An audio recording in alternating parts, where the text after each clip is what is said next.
A boost to Castleford's chances is the news that half-back maestro Danny Orr has recovered from that knee injury, and in the front row, Dean Sampson and Aaron Raper are fit to play after suffering knocks against Warrington last week. A huge blow, though, to the Broncos is the loss of the giant injured props Grant Young and Darren Bradstreet, but no lack of effort, I'm sure, from the smaller pairing in the front row, Shane Millard and Steele Retzless, renowned defenders.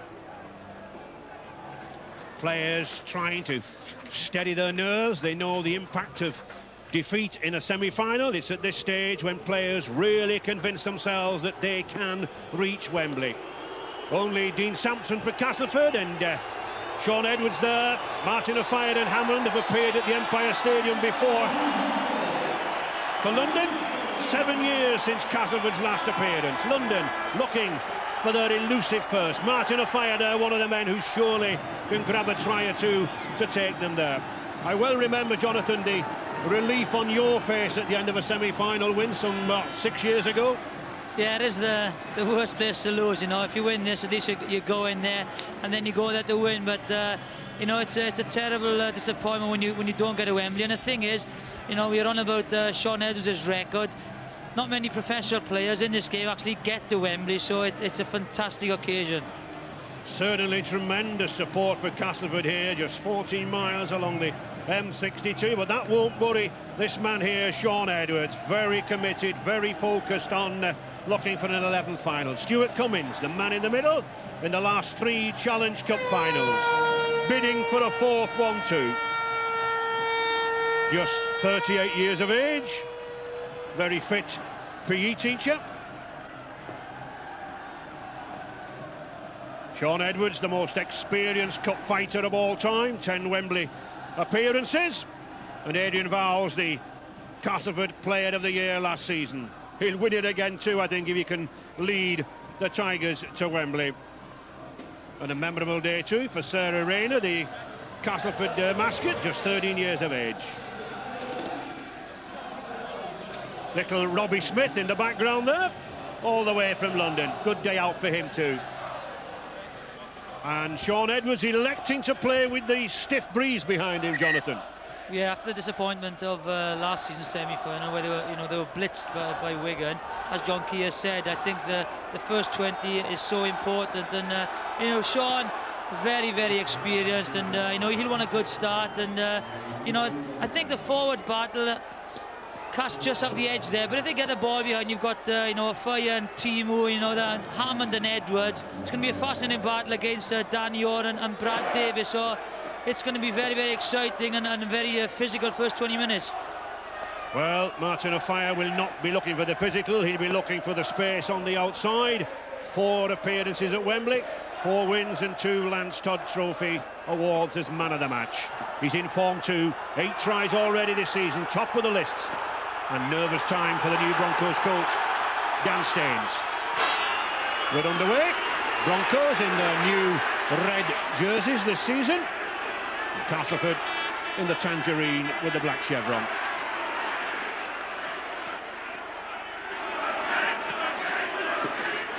Very interesting, I think, Jonathan, to look at this prop forward situation. You know, can New London have the power up front? Well, it's going to be very difficult for them, and losing the 2 you know, prop forwards a week before the semi, it's a big ask. But you know, professional players, and they've played there before, so it's simple. They just got to take the drives in and make yards for Edwards to control the game. Sean Edwards already wanting to put play down in those corners in that 20-metre area. Darren Rogers, number 16, 2-try hero against Salford, but lost the previous 2 Challenge Cup semi-finals. Dominic Peters, number 19, the lad from Acton in London, one of the many youngsters now coming through the ranks down there at the Stoop in Twickenham. High tackle. Yeah, I think Peter Gill went in there, look, 3rd man, and he was the one penalised. Well, I think Robbie Simpson's more the culprit, Jonathan, there. Well, again, we made us start off disagreeing, because I thought that was legal, and Gill just went 3rd man in.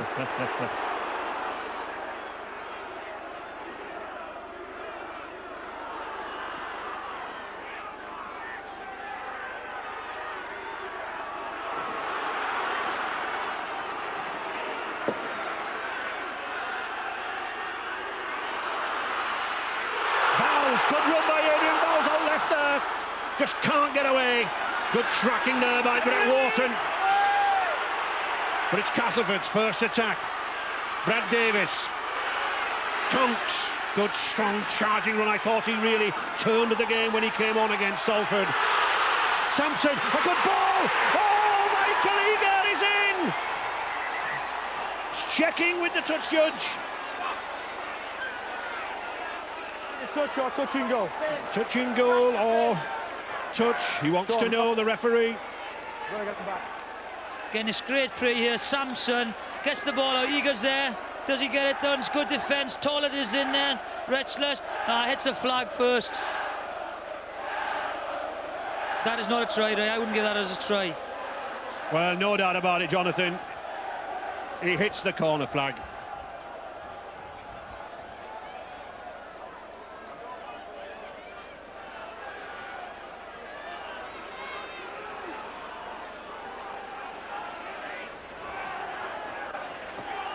It's a great ball again with Sampson onto the tackle. He goes in. I think he tries to go low, but Tollett just gets him around the shoulders there. He does hit the flag first. I wouldn't give that as a try. And the ball looks to be over the touchline. It does, yeah. And great, you think Steele Richards is there. He's a prop. They're worried about the tries, but he's there covering across.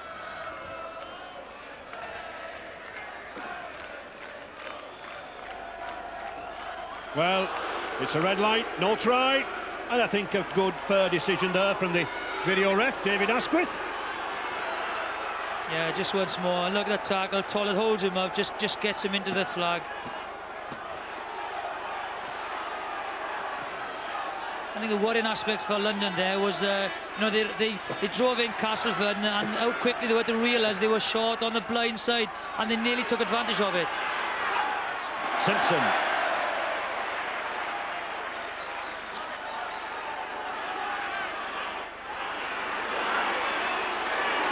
Richard Duckingfield down there again on the bench. Some news, I understand, Richard. Yes, I talk about thorough preparation for this game. The Broncos coach Dan Staines was checking the geography of the Headingley ground before the game. He wanted to know the direction of the sun in the second half. It will probably be a low and bright sun. His answer is the sun will be in the Broncos' eyes in the second half.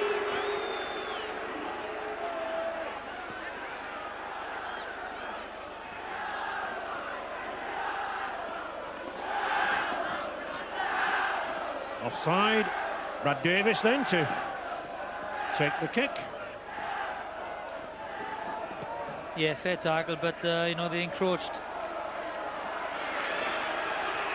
Castleford won both league games against the Broncos last year, but of course this is virtually a new London side assembled by Dan Staines. Little relevance. Dale Fritz. These Castleford forwards making a big impact. I felt that Stuart Raper would drive these forwards down from the first receiver. It's a lighter London pack.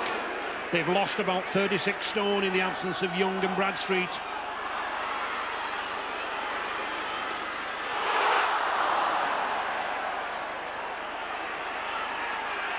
Brett Wharton.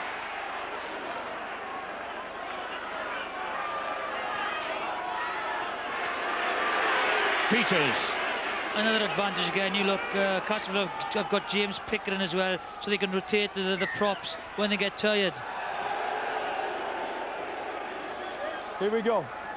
Marcus, square up. Stuart Cummins putting out the directive of the referee's boss, Greg McCallum, who wanted the markers standing square. He really wants the rules applied at the play of the ball.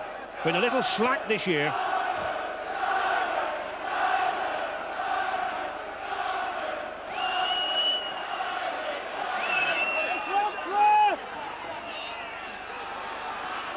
Edwards. Two men watching Sean Edwards. Tollett. Carl Hammond. Nice slip pass inside there. So Robbie Simpson, former St George player in Sydney. Millard. Edwards again. Just timing that pass nicely. to Peters, a local lad, this Dominic Peters, only 4 appearances last year. Good save.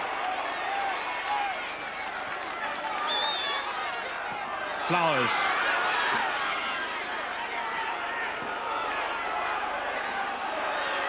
Castleford doing well to open out here. Bowles.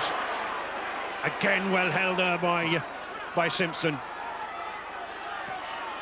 Peters. I must say it's an impressive tackling stint in midfield from the Broncos so far, Jonathan. Yes, but again, you know, they're making the yardage, and the Castleford are playing against the wind. It's where the Broncos can do it in the second half. Charge through. Sure, Jason Flowers will get there. He does.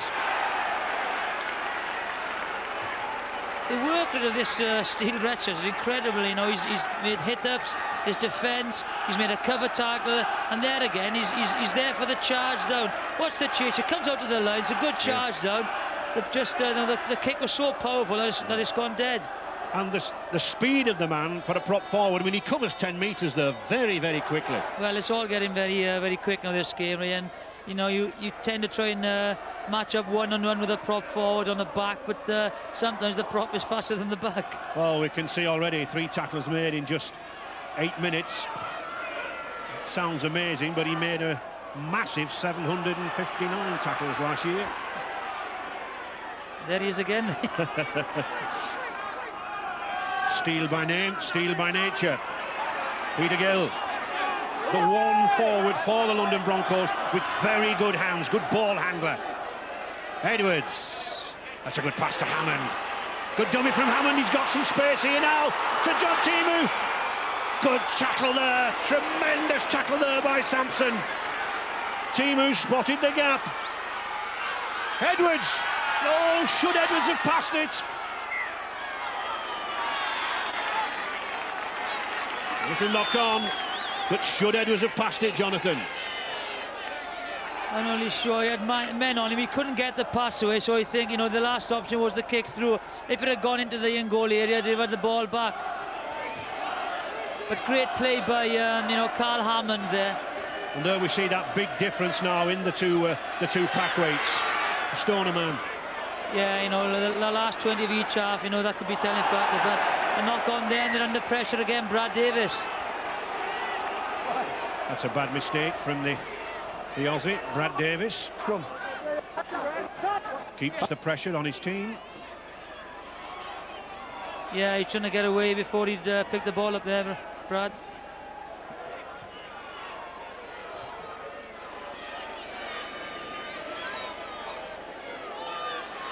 Sean Edwards having a go himself.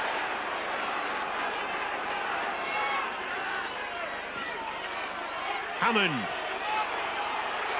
Peter Gill. Good handoff. Tulson Tollett stepped in nicely there, did the fullback.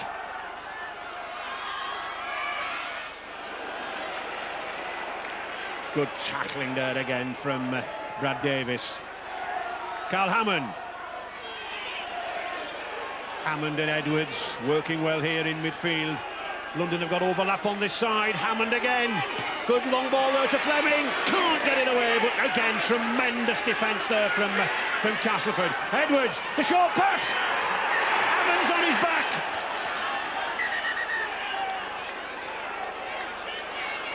Again, another decision wanted from the video referee. Stop before it comes down.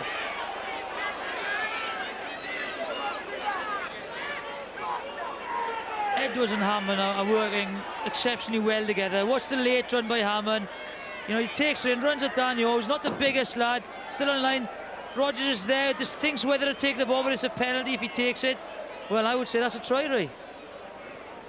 Well, he's on his back, isn't he? Well, doesn't matter if he's on his head as long as he gets the ball down. Well, we'll see then, we'll see. He goes, it's a late run again, runs at the smallest guy in the line, Danny Orr. Darren Rogers thinks about ripping the ball, but that would be a penalty try. Yep. So he turns him over, he's on his back, but does he get the ball down there? Well, Darren Rogers there attempting to rip out that ball, and that, of course, would be a penalty try, Jonathan. But it is a try, you're right. Thank you, Ray. I apologise. But of course, it is a try, let's make it quite clear, not a penalty try. A penalty try would be awarded under the post. Exactly.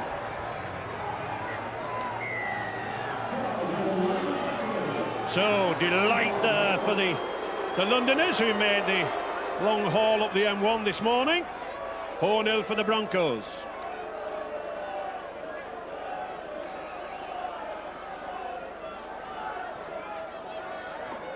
Again, very clever play. You know, he came on a very late run and spotted Danny Orr, who is the, you know, with the smallest guy in the Castleford team, and he was too late to react, to come off the try line, and you know the momentum took him over.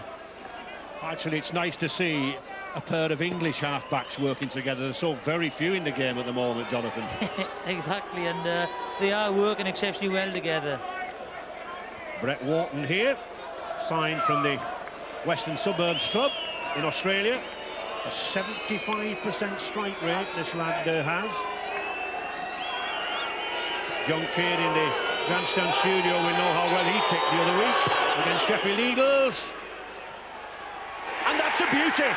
Oh, perfect start there from Brett Wharton. 6 points to 0 for the Londoners. And as I said, the late change of direction, comes blind, runs at Danny Orr, the momentum takes him over. It's a bit late, but does get the ball down. And the kick, you know, it's a lovely strike. You know, the wind is with him. As soon as he came off the boot, he knew he was going over.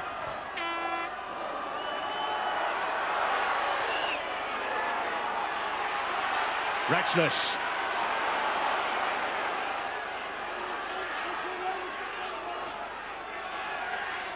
And a good conversion from Brett Wharton, but maybe no surprise. Brett Wharton got 5 out of 5 against Sheffield Eagles last game he played. 3 of them from the touchline. He won the game for the Broncos. Going to be a big game for him. Robbie Simpson at the acting half-back position. Peter Gill. Again, a forward of the old-fashioned mould. Likes to move about in midfield. Likes to pass a ball. Oh, that's a good pass, but it's a forward. Well, that was well intended. Almost launched Martin Offiah down the left there. A good spotting there by the referee, Stuart Cummings. Yeah, look, they go blind. You know, the Castleford winger has dropped back, so he looks for the long flat pass, but unfortunately he's forward. You watch it there, yeah. Again, it's that man still retchless. And Martin certainly can have some attention when he gets it. I think 2 players are going to be very influential in this game, Peter Gill and Bowles. You know, they're loose forwards, they have the roving role. Well, here's one, Danny Orr, who could be influential. Suffered that nasty knee injury last week. Nathan Sykes, Castleford now coming back. Playing to the packed terraces here at Headingley. Tremendous support from Weldon Road. On the blind side, Dean Sampson charging in. 1 tackler remaining in this sequence. Raper to Davis. Offiah has it covered. Well, now then, that is a strange decision there. The referee was shouting play on. Martin Offiah thought that he'd caught that ball in a stationary position in the in-goal area, and he expected it to be a tap penalty on the 20-metre line. It'll be interesting to see where he catches this, right? Well, that's very difficult from that angle to see if he's caught it in the field of play. But you know, he's given a penalty, that's offside then, and it's blatant offside. Again, you know, it's I'm not sure, I think there's a misunderstanding there between the referee and Martin Offiah. And he just threw the ball to Sean Hill, just have a quick tap. And that's the clearest penalty you'll ever see in your life, Ray. Well, Martin clearly felt that he had caught the ball in the in-goal area and that it would be a tap on the 20-metre line. But the referee, as no doubt grandstand viewers heard, he did shout play on. Well, maybe Martin didn't hear him, and you know, it's been interesting to see where you know, Mr. Cummins was when Martin took the ball in the air. Whatever.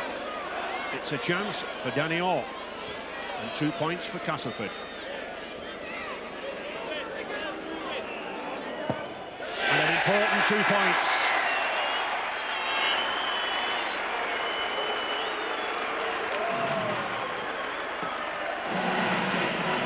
Danny Orr then, nothing wrong with his kicking leg there, certainly. 6 points to 2 then the scoreline. Let's see the kick here, the ball comes over. Oh, that's so close, that is, you know, it's difficult to say just down to the referee's decision there. That was so close.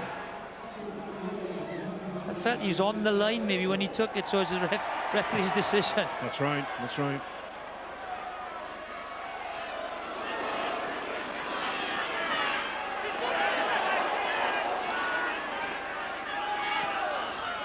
Jason Flowers, the full-back there, helping the forwards out. One or two of the pack not quite got back there from that kick-off. Tonks, good, strong, driving charge down this, and Once that tackle's made, he's pushing in there. So he's just stand away. Yeah, watch this, the old head, Sean Edwards there, he's pushing back, you know, trying everything to slow the ball down. Again, in Greg McCallum's directive to the referees, he's told them quite clearly to stamp on any pushing at the play of the ball. It just opens the game up, you know, no infringement. It's just like it makes it more attractive, more entertaining. Dale Fritz from North Queensland, and of course his partner in crime here from England, Dean Sampson, 10 seasons at Castleford. Brad Davis, Danny Orr. Picked up quite easily by Tolson Tollett, but that was a good chase by Danny Orr himself. A fire. Brett Wharton.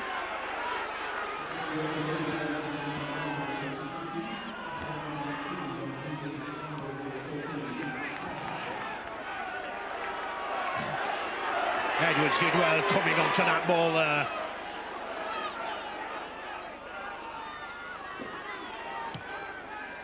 Carl Hammond is certainly keeping Castleford fullback Jason Flowers busy down here in this 20-metre area. The sun, of course, in the Tigers fullback's eyes. Rogers.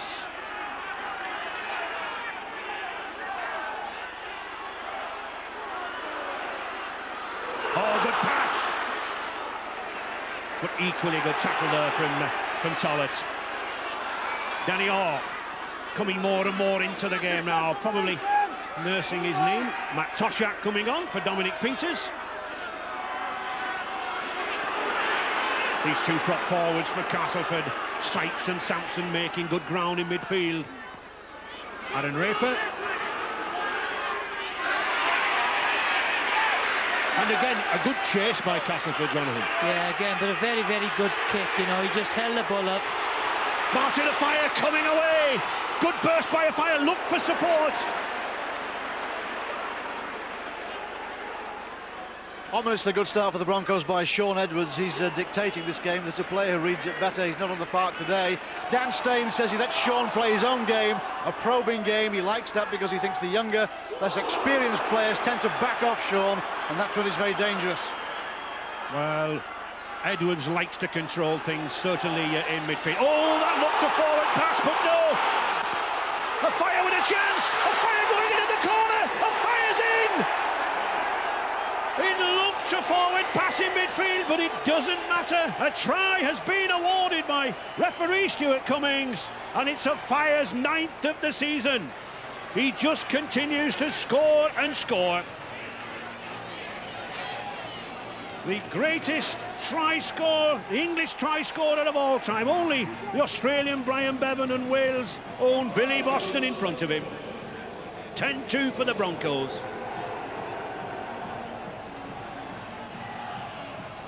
Yeah, let's watch the pass again. It's the steps on the right foot. It's that Retches again. Yeah, I would say that's forward. Team moves through. You know, I think he's looking to take him on, but as usual, he's there. And what they don't give Martin credit for, he's got fantastic hands, you know. I played with him many, many seasons, playing touch rugby with him. Watch this. This is the forward pass again.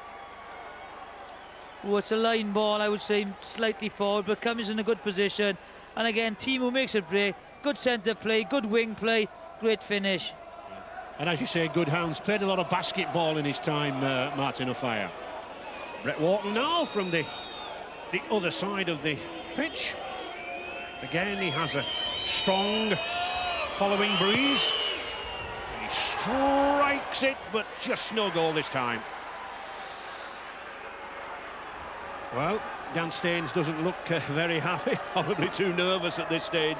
Again, Beasley the ball girl, and it's like Sam Martin again restless. He's there, pops a ball. Well, from that angle, Cummins wouldn't have seen it, but you know, international centre, Timo, ball pops up, good hands.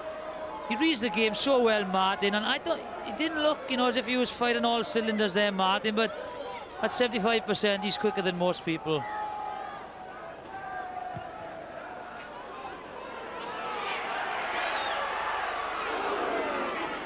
Well, Hammond did well to handle that then. Greg Fleming taking the ball on the run, former Perth Reds centre. Tullett.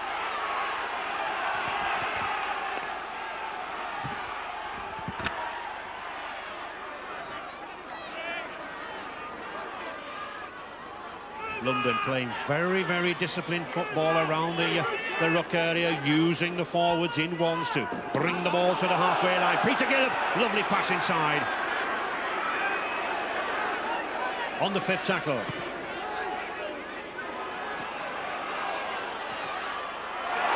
That's a knock-on. A look of surprise on Darren Rodgers' face, but a knock-on. Yeah, clear knock-on. He had plenty of time there, maybe to leave it bounce. No, once again, there was no pressure from the Broncos, and it was a knock-on. The Brad Davis knock-on earlier on, you know, they just put themselves under pressure, and it's noticeable that they're playing the Broncos to the left-hand side, to Timo onto a fire.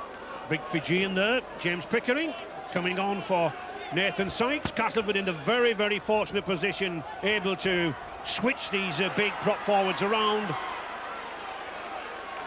London struggling for prop forwards. Edwards. Always danger when the former Great Britain half-back is in possession. Peter Gill. Good pass. Matt Toshak just a metre short. Diving in there. Looks to be a try to me. It certainly is. Robbie Beasley from the acting half-back position. And I don't think those London Bronco fans can believe a scoreline like this. He spotted the gap from that acting half-back position, and he was in.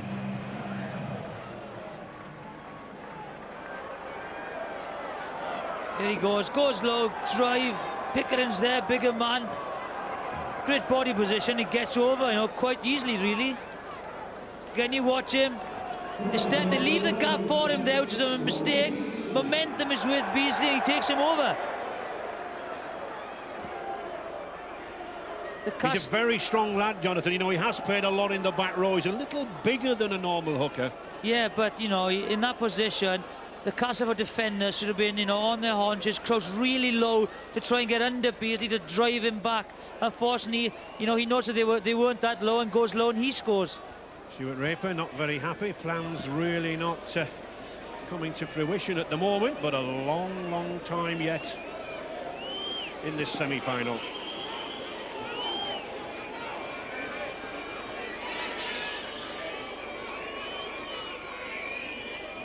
Brett Wharton. Just 25 minutes gone. Looking to increase that lead. Oh, he just gets it under that crossbar there, and not a good kick from Wharton. He'll not be very happy with that. No, these two kicks, you know, they're very, very important. Watch them. They're too high, you know. Flowers is too high and Pickering's too high. Beasley spots that. They should be far lower to get underneath him and drive him back. You've really got to put the chest into the waist, Jonathan, to drive him back. Well, you just got to be lower, you know. You're on your own trial, and if he gets momentum, he's over.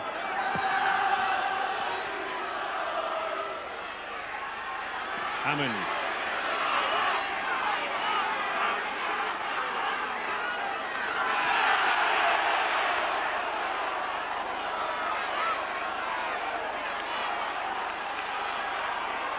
Again, with the introduction of Toshak, you know, he's used to playing in the outside backs. That adds pace to them again. Plenty of pace in this London side. Hammond again, peppering Flowers. A lot of kicking being done by London, of course, making good advantage of this win. Well, they got the win, and also they don't want to get drawn into this forward confrontation. You know, they got Toshak on again. They're trying to spin it wide and play, you know, who's the width of the park. Bowles. Aaron Raper playing the short side to Pickering. Two Australian coaches in charge. Well, certainly Stuart Raper's not very happy. He's making notes for the half-time hooter. That's a good pass. Richard Gay going to the corner, and Gay's in! Well, I think that will put a smile on Stuart Raper's face. It certainly put a smile on the Castleford hordes. Well taken try there by Richard Gay. And at last, the youngsters are dancing. Castleford are back in this game.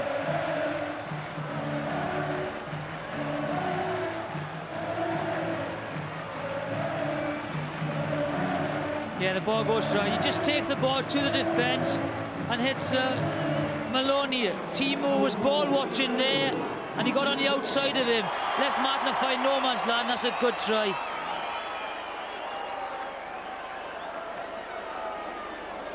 And isn't he happy?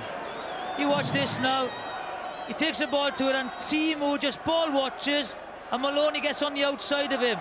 And then that's his good winger here. He gets inside Tollett and scores. John Timo to blame there. He should have stayed on his man. Well, Mum's just saying, look at the scoreboard, look at the scoreboard. And I think Martin Offiah was forced to come inside there, wasn't he? Well, you know, once that Timo was, you know, left in no man's land, Maloney got on the outside of him, 2-1. What does he do? He either takes one. It was good play by Maloney, released his winger, and he finished the try very well. And a difficult kick for the youngster, Danny Orr. Strong breeze facing him, and, well, as we can see, the ball held up in the wind there. Lacked the direction as well. Yeah, and, you know, Danny Orr, he hasn't been, you know, influential in the first half. The first time he gets the ball. But again, Real just gets away from the touchline. It's because Tolles, you know, made one great tackle in the game and gets over. That was a good sidestep from Gay too. Yeah, but you had to get away from the touchline. But more importantly for Castleford, get the ball into Danny Orr's hands.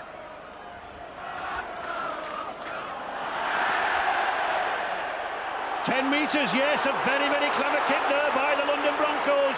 Play on, says referee Cummins, and rightly so. The ball only has to go 10 metres. A forward pass.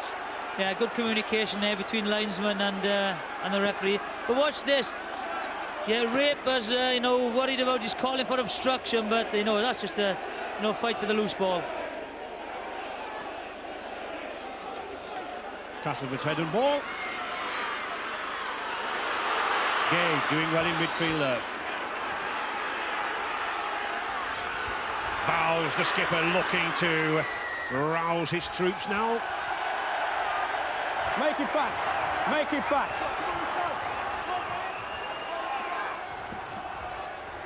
London Broncos offside again.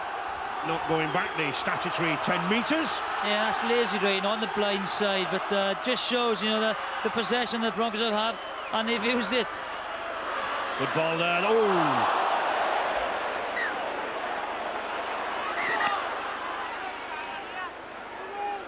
Another example there of what the Castleford coach Stuart Raper is concerned about. His message through Graham Stedman to the players is that they're making far too many individual errors. He really wants them to tighten up more in this game.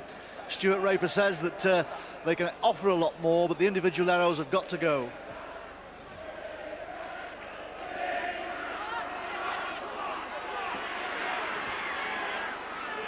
An interesting tactic again. Look, they've got Timo into the loose forward there, just using his extra pace to get away very quickly from the scrum. They used it earlier with Greg Fleming from the other side of the pitch, did exactly the same. Kick and chase. Flowers is covering. Oh, it's gone over his head. Fleming's got it again. Flowers is safe. Only just. Good run by Wharton there. Assistant Castleford coach Graham Steadman, former Great Britain half-back star and full-back. And falling back slightly. Okay. The penalty try here because it's coming backward. Yes. Yeah. So we've got a penalty here for London. Yes. Okay. Well, Stuart Cummins just having a word there with the touch judge Steve Wright. Mr. Wright intervening, said that there was an obstruction, tugging at jerseys. Certainly, you know, varying their play. You know, the chips, the short kick-outs. But what he do, he kicks through it. Maybe a little obstruction, not much. The chase is on. You know, the bounce is very difficult, but gets the kick in there, and you know, not much there. The linesman is in a good position.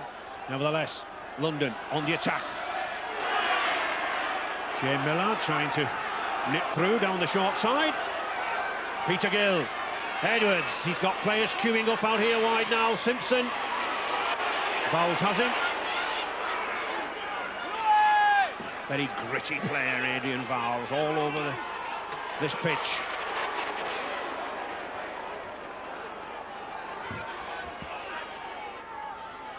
Tollett. Well picked up.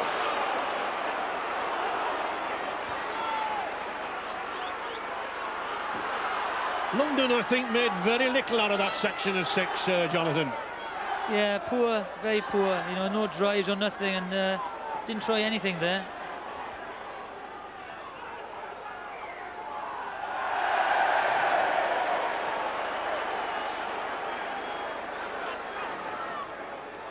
Again, you know, they're all, you know, encroaching the yardage here. You know, they're just giving Castleford easy yardage here, and again a platform where to attack.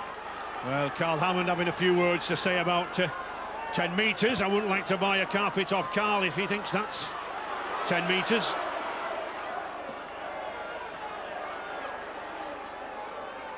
Davis.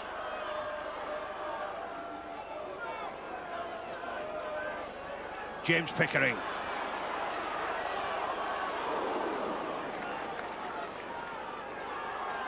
Raper. Davis, good sidestep by Davis, he's got Tollett to beat. Good covering back there by London. 5 metres now from that London line. Tonks, Vowles, good pass to Rogers. Oh, he's got that ball in again, it's loose. Sean Edwards is there, but it'll be a dropout. Well, and Sean Edwards has every right to be going mad at his players. Some very, very loose slack play there from the Broncos. I think he's having to go to the linesman. He's not happy with the linesman. He thought that the ball had come off a forward pass of the cast play. We'll have to have a look here. He steps back inside. He gets a great pass, just about to go into touch. Gets a lovely ball in. Nothing wrong with that, Jonathan. Reminiscent of that try Danny Orr made against Salford. I don't think the London Broncos touched that, and I would have said that Sean was right. It was a forward pass.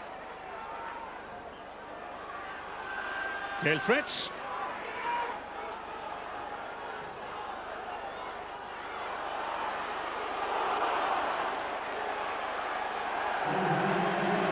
Matt Salter coming on, just returned from the West Hartlepool Rugby Union Club after 6 months in the northeast there, but very, very cleverly retained on the players' registration list by the Broncos coach Dan Staines, helping out in the pack. Yeah, he's in for a shock, you know, if he's had 6 weeks in West Hartlepool and now right into a semi-final, and he was stepped quite easily there by Brad Davis. He'll certainly find a difference in the power in the middle.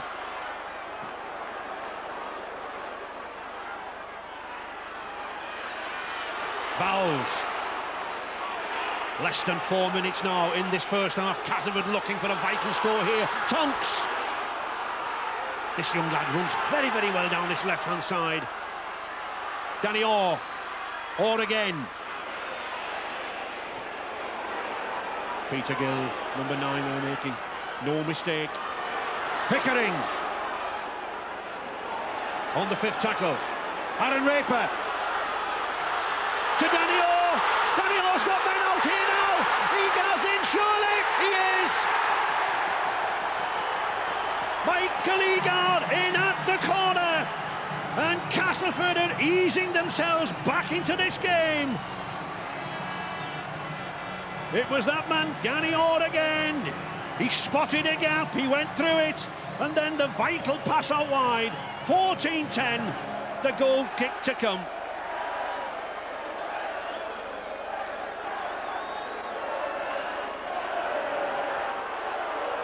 There he goes. There's a great pass by Southhead. Just gets a way in on. He has the vision to throw the long pass. That's great play. Evades the tackle and the vision as he's going down to throw the long pass. Raper there, but it's a lovely pass by Sampson. Quick hands. Or just gets outside Sean Edwards. And it's the vision to throw the long pass. And any one of two could have scored there. Eagle gets over, but Rodgers is there as well. You watch this. That's a lovely pass, that is.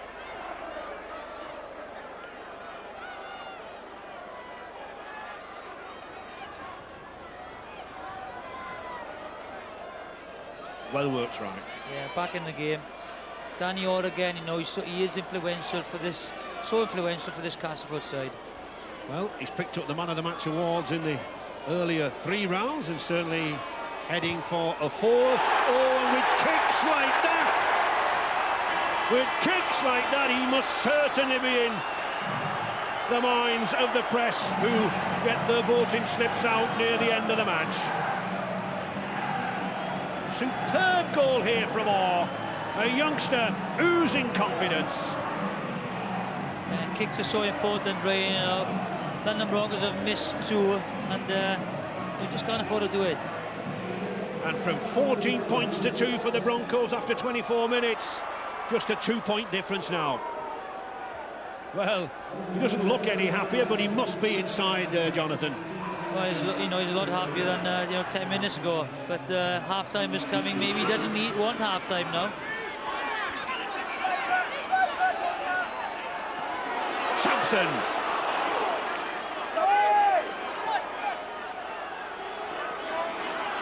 Castleford reverting to the big forwards, charging down the middle.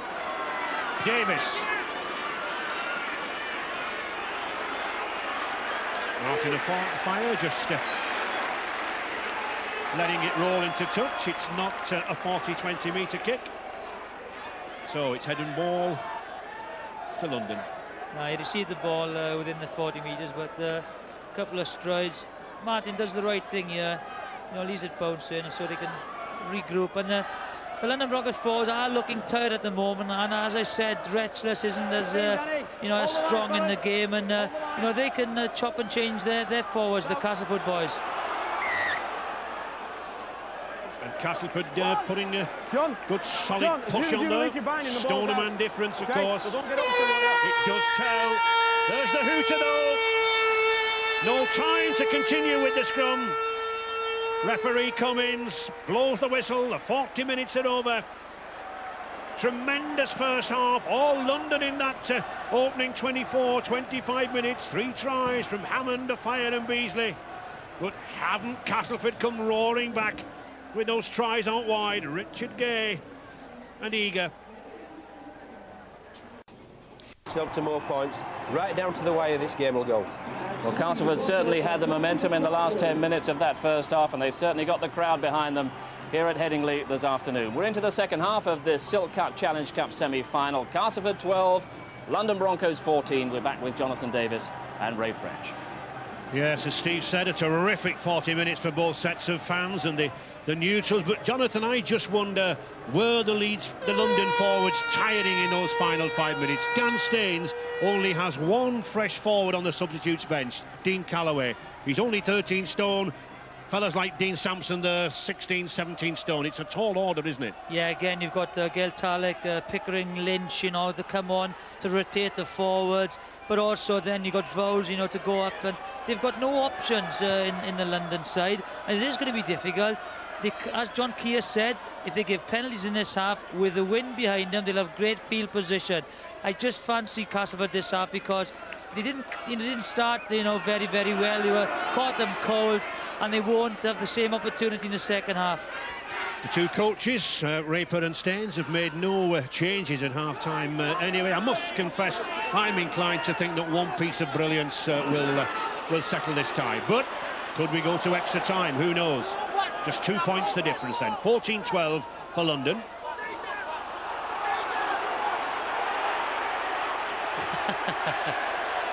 I'm not too sure about that pass of Samson. There was no need to do it. You know, he's got the win, but they're very fortunate that they've got the ball back. Again, these forwards, Pickering first and now Sampson charging it. They make 10 metres every time they charge forward at the first receiver. It's simple, but it's effective. Dale Fritz. Aaron Raper. Tonks. Good step by Tonks there, but an equally good tackle by Toshak. Raper. Well, there's nobody following up. That was a very dangerous kick if someone had read the situation. Yeah, all the outside backs, you know, didn't read what Raper was going to do. Also, you know, his outside support on the right didn't, because he had created the overlap. Because he goes here, if somebody had gone with him alone, you know, he'd have scored. It's only Brad Davis who reads the situation and chases us up. Well, we've been talking about size, but no lack of heart in this Broncos pack. Again, it'll be interesting to see what, again, you know, he slips in there. That is a high tackle. Yeah, wasn't a very good kick there by Hammond. Just shows the strength of the wind, and they're not going to make easy yardage by kicks.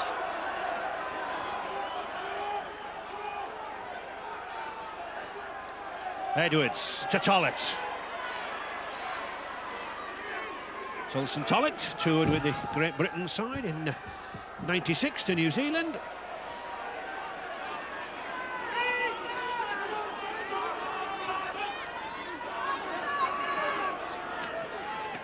Beasley.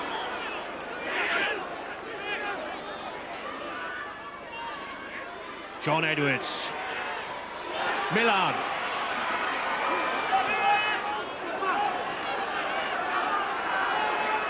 Carl Hammond. Back to Beasley, he's looking for the drop goal. And it looks a good one, he finds it. Well, it's 25 years since a drop goal was reduced to 1 point, but they're still very, very effective. They can be a huge psychological blow, Jonathan. Yeah, again, they're up there, they take the points. Carl Hammond wasn't really sure what he's doing here. He takes a little sprint, ball goes back to Beasley. He's just in, having a little rest there. Slots a lovely drop goal. Certainly for a hooker, it was well struck. Yes, great drop goal. Now head over the ball, great follow through. That's, straight down the middle. Certainly this game has everything. Tremendous forward play, tries on the flanks, and drop goals like that.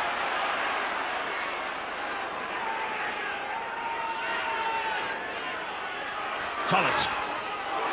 Good strong burst from Tollett there from the acting half-back position.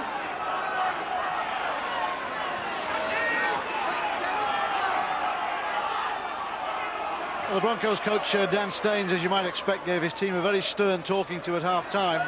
He was in front, but he wasn't at all happy. Staines said that they've really got to develop the killer instinct in this game. They'll let Castleford back into it, or Castleford fought the way back into it, and maybe that drop goal is an indication of the effect that his talk had.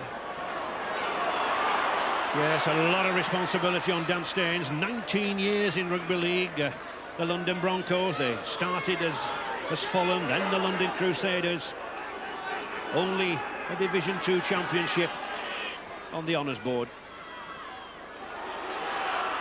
Eager to Rogers.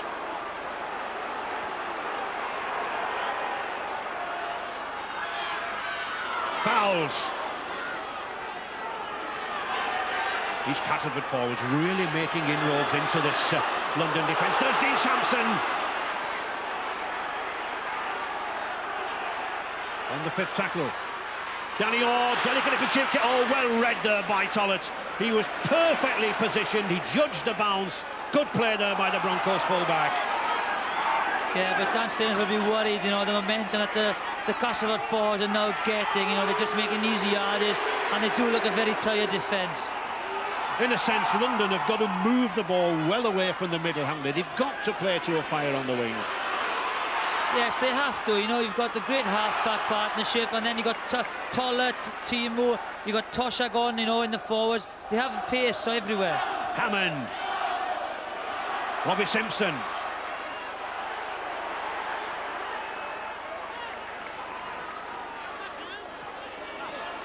Hammond. Martin of fire, it's on the 5th tackle. Greg Wharton.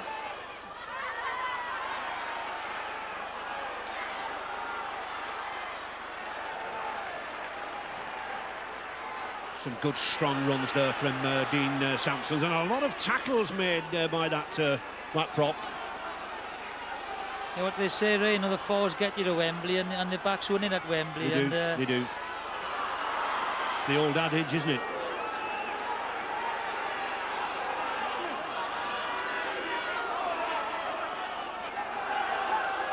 And Steele Retz is there, 19 tackles made. That's certainly his forte, John, but significant, just the 8 attacking runs. Yeah, he started so well with the runs, but, you know, defence has got to be, you know, at the forefront of his game now. Tollett making sure over the bounce of that ball. And 6 Castleford players up there following there on the chase. That's a great kick and a great chase, and I'm just watching him out the shot. You watch all the London Broncos forwards walking back. They are tired, desperately tired, so early in the second half. Castleford's Dean Sampson is in some pain. He's got a nasty injury to his right wrist. By the looks of it, the injury has been taped up. Castleford certainly won't want to lose Dean Sampson at this point of the game. Well, he took a knock last week against Warrington. He's been in some doubts all week, but he's back in the fray at the moment. Retchless. Edwards again. Peter Gill.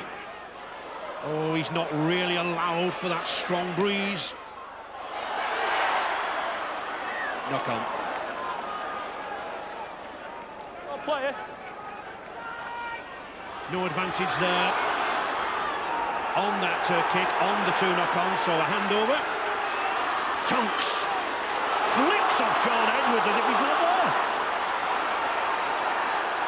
And Retchless is down on the floor as well. Trouble here for London. Dean Sampson. It's the big Sherman tanks up front there that's driving down the middle. Brad Davis, he's got Pickering inside him. Well covered by Beasley. Spotted the danger as Davis was running across the face of the pack. Danny Orr, Vowles.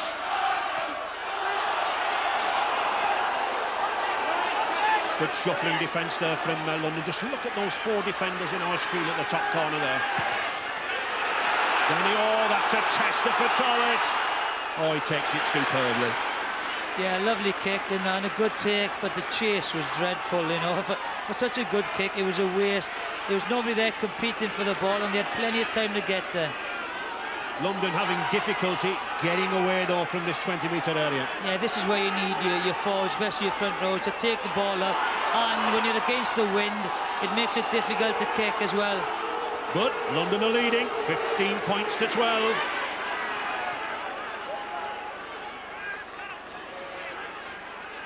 Adrian Vowles is causing problems too for Castleford now. He's down there in the Castleford 40-metre line. He's in serious pain there. It looks like an injury to his right arm or his right wrist. And Robbie Beasley is coming off for the Broncos.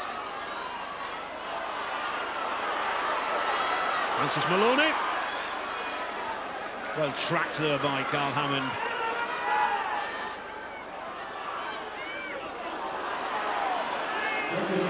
Well, Vowles recovered. Pickering. Oh, good pass from Pickering. Raper, Rogers, back to Sampson again. Good pass to Rogers. Tremendous work by the prop forwards, Pickering and Sampson, creating huge holes in the middle here. Davis to Orr. Good running there by Jason Flowers, but equally good tackle there by John Timu. Orr. Terrific little kick there from Danny Orr. He kicked it to his right as he was running to his left. Classic little kick, Jonathan. Yeah, clever little kick. You know, he's going in the wrong direction again. I think that's Beasley getting taped. Certainly in the wars there. Well, you said it takes forwards to get you to Wembley. I don't think there'll be many forwards left by the time these two get to Wembley, Jonathan. It's hard work there in the pack. Again, the centre into the loose forward position to try and maybe give him a bit of rest, but also add some pace to, the picker from the back of the scrum. Broncos' Robbie Beasley is back on the bench now. He's having his head taped up. Actually, he's got a very nasty tear on the ear, which has gone through to the scalp as well. They're not going to stitch it now because Beasley is still ready to play a part in this game. Then his head's taped up. And he's eager to get back on, I think. Millard, Retchless, Carl Hammond.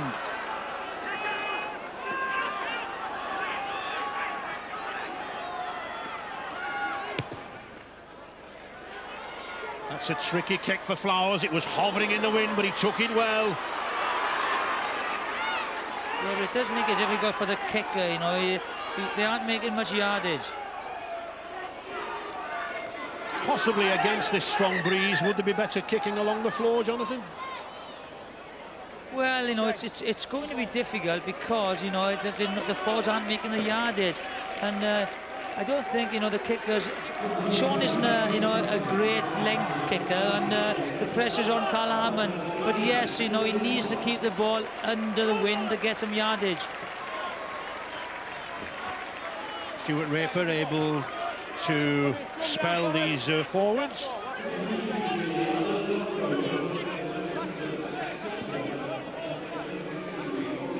Referee Stuart Cummins not happy with the ball, the pressure on the ball. A change. Francis Maloney.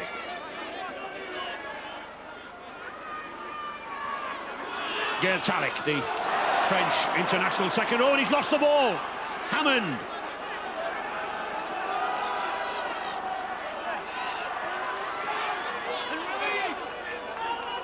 It's not the impact that Gail Tallick wanted to make, really, right?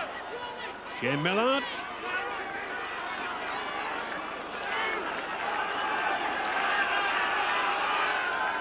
London's first presence in this 20-metre area in the second half. Sean Edwards. Edging nearer to that Castleford line, 10 metres from it. Peter Gill. Fleming. Good solid tackle there from Pickering. Edwards, no, not behind him.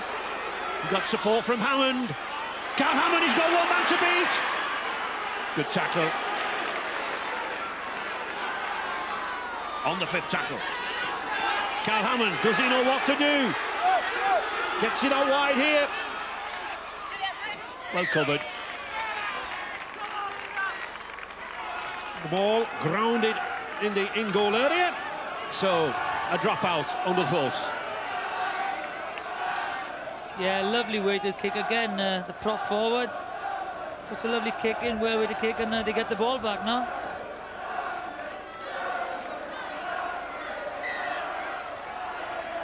And yet another prop forward is exchanged for Castleford. Nathan Sykes. Oh, tremendous burst there from Wharton. And it's over! Tremendous try there. Sean Edwards in support. But it was that burst down the middle there from the wingman. John Keane at half-time mentioned he was looking for an individual burst, and there we saw it. Broncos back in front, 19 points to 12.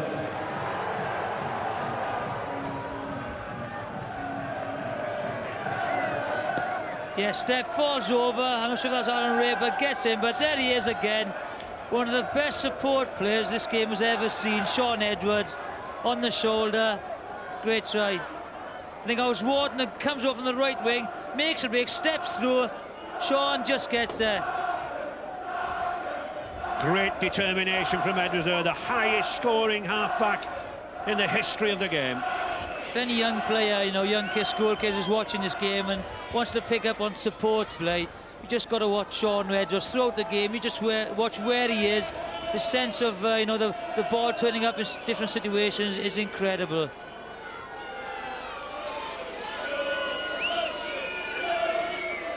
Brett Wharton with a not too difficult kick. Oof, well, he sliced it, but it just got in on the near side upright. Isn't that young lady delighted? Again, watch him, he comes in here, bang, left foot step, does Aaron Raper, goes through the tackle of Sampson. There he is. Great support play there, try. But he's trying to, he's certainly pulling these kicks, and I hope he hasn't got a kick to win the match, because he won't be very confident.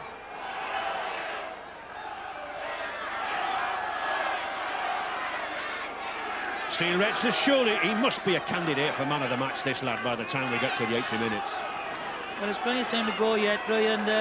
I just think that the Castleford half-backs, you know, have got to come into this game. The forwards are doing their job, but they're not creating anything behind. They have to grab the game with a scruff of the neck, Oren and Davis. New lease of life now then for these Broncos forwards. Dean Calloway to Tollett. Tulson Tollett coming more and more into the game here. Oh, and a hasty kick there from Calloway, former Illawarra Steelers man.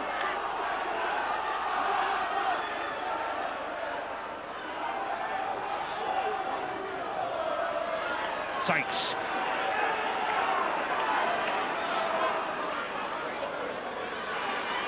Talik. Flowers. He's got to Davis with him. Sampson now. 4 good drives there by Castleford. Now's the time to open it out. Danny Orr. Oh, he had Maloney wide out there. It's London ball. Castleford are going to throw everything into this game now. They've just been on giving instructions to Jason Flowers at fullback, telling him to get more into the line of this game. So Castleford played the last cards now. Shane Millard. I just get a sense, Jonathan, that, you know, we've been talking about these London forwards, but they seem to be getting a new heart. Yes, you know, they're just coming back into it, but again, you know, we've got over 20 minutes to go, and they could tell you. But they seem to be very, very confident at the moment, and everyone wants the ball. Oh, here's a chance. Rogers away, no. Well picked up there by Brett Wharton. There was just a hint of a chance there out wide. And London really on the attack, Jonathan, in this half. Yes, again, you wouldn't think so.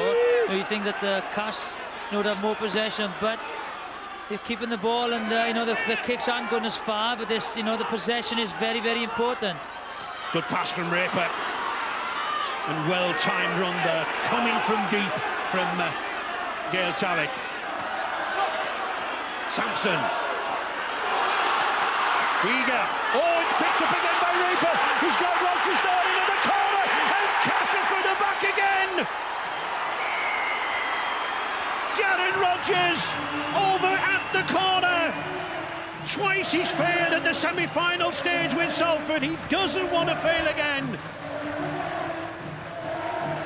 Quick play the ball and superb movement down the blind side.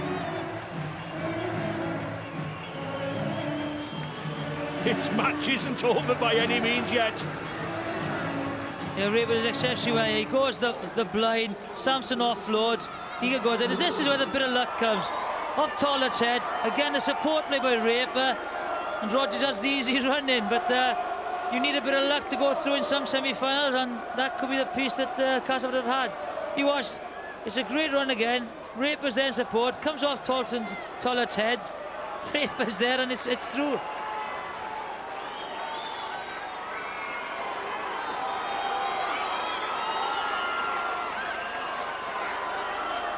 He went well for the line there.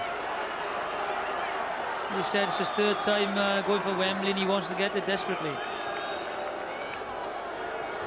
5,000 or 6,000 Castleford supporters here at Headingley, willing this ball over the crossbar. Oh, he strikes it high, but no, it's across the face of the post.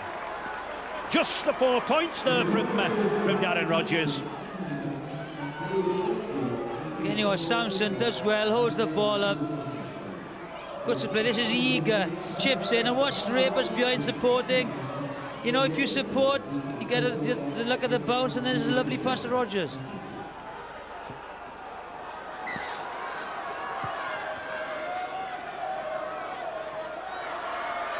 Whatever the result, Dean Sampson of Castleford will be a hero in this game. He's obviously got a very serious and painful injury, perhaps to his wrist or his hand.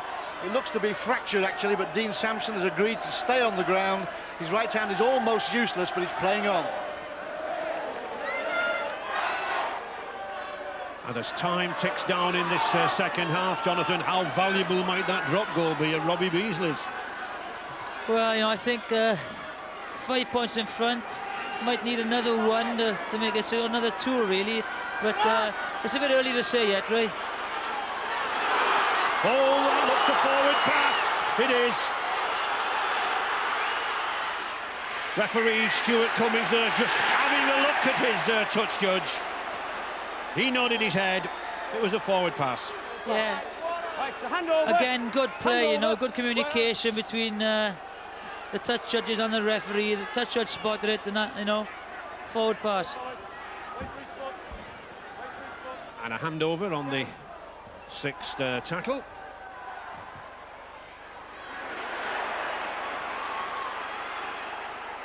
Peter Gill. Nice out of the back door pass there from Gill to John Timu. Francis Maloney clinging on there. Edwards. Retchless.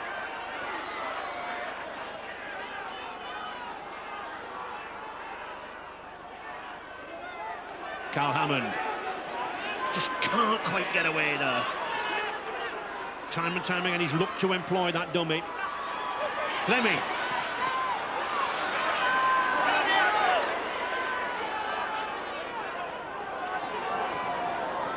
Carl Hammond. Maloney's in there, takes it well, and he manages to stay in front of that try line. Did very well there, did Francis Maloney. Yeah, it's a great take under pressure. That Toshak tried to drive him over the try line, but he did well. London Broncos need to hold Castleford here in this 20-30 metre area. Nathan Sykes. 211 tackles already, Jonathan. It says something to the ferocity up front. Yeah, but very even, and again, you know, it's so important. Oh, and that's a good kick.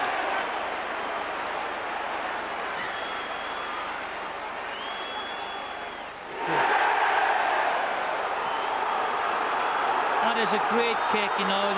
This is a way to make easy yardage. It is a skill, but you know it's so important now. You're up there, your head and feet in the scrum, a great attacking opportunity.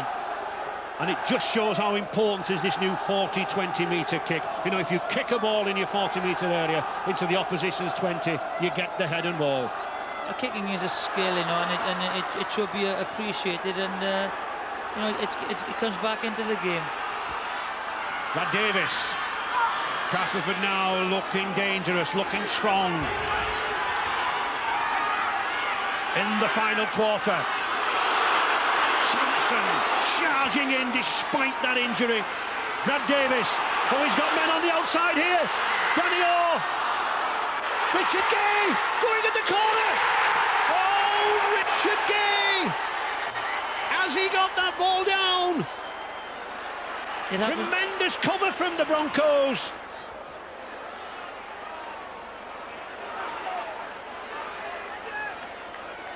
But Stuart Cummings wants a look. Here we go, right, having so good again, it's great cover. Tollett's over there. Watch his foot, watch the ball. Oof.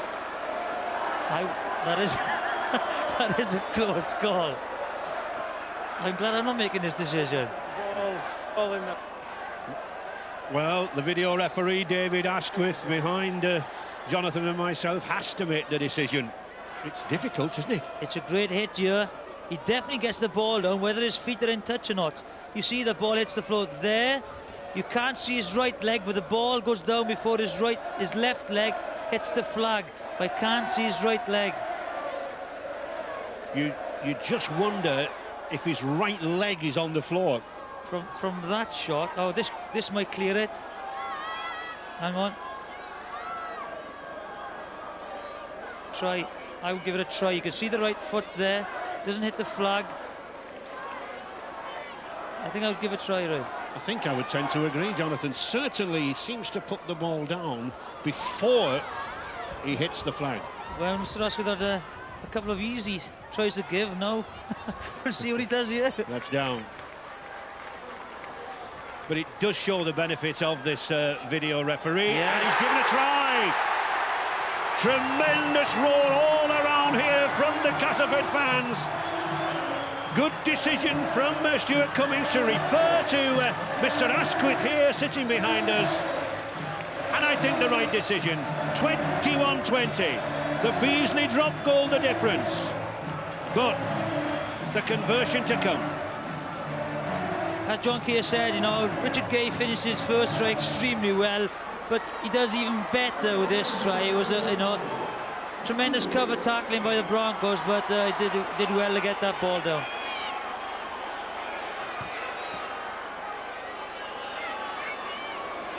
And I think those of a nervous disposition are going to be very worried over the next 10-15 minutes, Jonathan. Well, this is what kicking is all about, you know. You're the point behind, semi-final of a cup, rather a hero or a villain.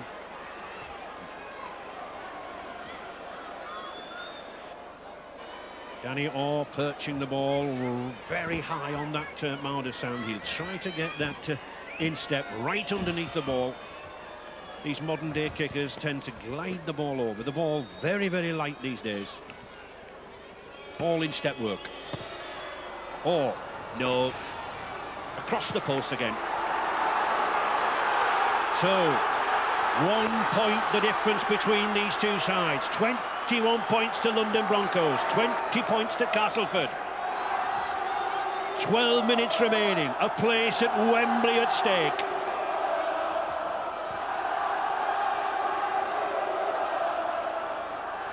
Surely one player in the next 12 minutes will gain the glory. I can't see this remaining at 21-20, Jonathan.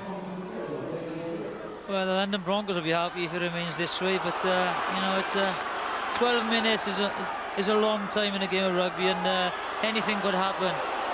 It is when it's the final 12 minutes and people are tiring. And again, with the wind, you know, at Castleford's backs, you know, you have to make them slight favourites.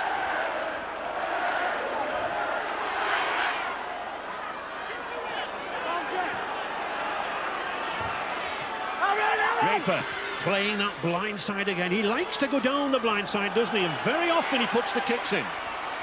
Yeah, a lot of players, you know, defensive players have a little rest on the blind side, and you know, he's trying to exploit that. But it's nice to see that the 40-20 kick that Orr put in was rewarded with the try. Carl Hammond, good tackling there by Danny Orr. He moved in, stopped Hammond in his tracks. Timu. Well, a lot of pressure on those two lads now. They've never been to Wembley. It means so much to them and the communities.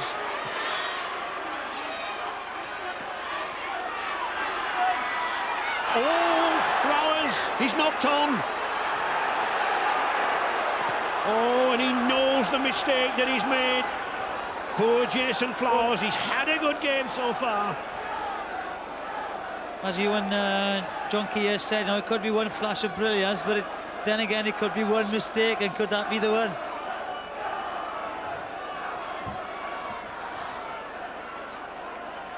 And a very interesting scrum here now for the Broncos.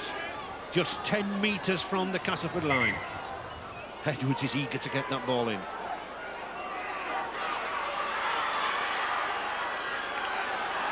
Picked up there by Toshak. Not often we see that these days. Shane Millard.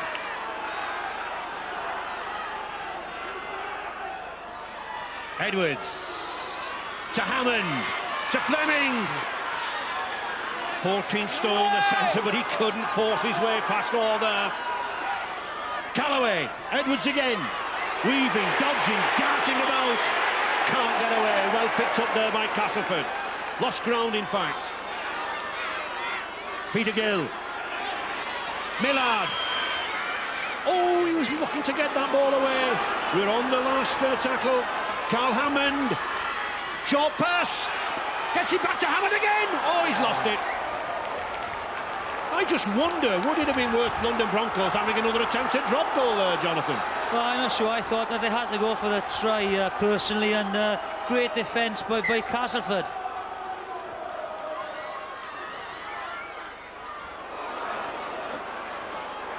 Less than 9 minutes remaining. 1 point the difference here in this Silk Cup Challenge Cup semi-final. Both sides desperate to get to Wembley for the last time as we know the Empire Stadium. Vowles. Oh, good pass from Vowles. He got away. Oh, it's Eager. He's going for the line. I think he'll make it. He does. A tremendous try. Michael Eager down the left-hand side there. Adrian Vowles started it, and the big, powerful Queensland Crushers man finished it off. Michael Eager. Wonderful effort down the left-hand side, and it's brought Stuart Draper, the Castleford coach, from his seat.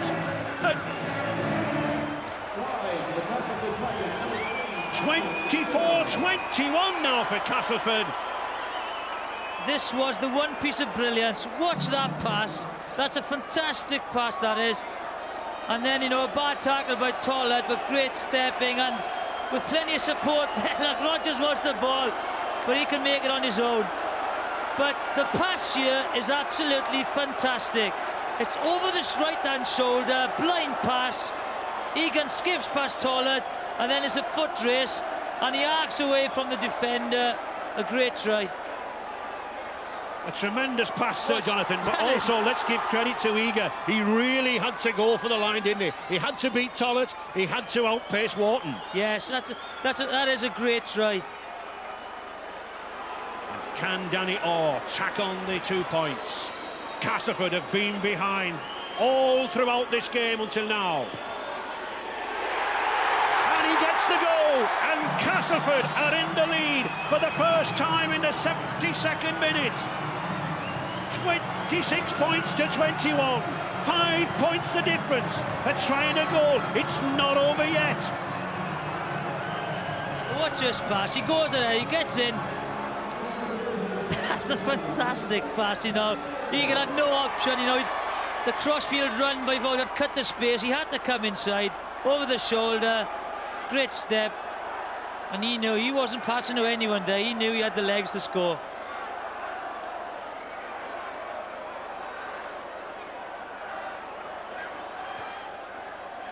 It's a lovely 2 points on top.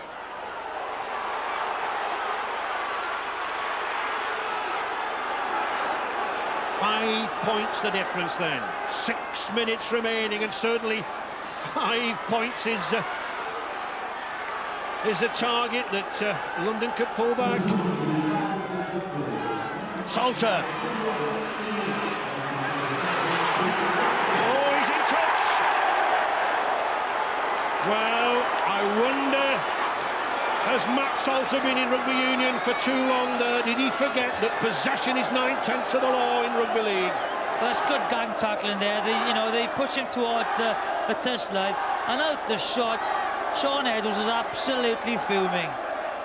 Again, here, the short kick-off had been effective again, but that's bad play for Salter. 5 minutes remaining, 5 points the difference. Surely Castleford will just hold this ball now. Vowles. If I was you now, Ray, I'd be looking for the 40-20 kick again to get possession down there. Oh, they've lost it. It's London again. Tulson Tollett to Sean Edwards, out to Timu. Over the Castleford defence, flooding across there. Millard, back to Tollett again. Strong defence there by Castleford. Not a single player was drawn out of line there. A paper-thin advantage to Castleford Tigers, but they feel able to bring Dean Sampson off now. They don't want to exaggerate the damage to his thumb and his wrist. Edwards to Tollett. Gill, he's got an overlap out wide here. Gill scoring himself. Oh, Peter Gill is in at the corner. A wonderful effort from Peter Gill. He spotted the gap, and grief on Stuart Raper's face there. We're back to a point difference. His 21st try, and possibly the most important one. Again, the ball, Sean Edwards is instrumental again, the long pass, and they have numbers. You know, they've got an overlap there.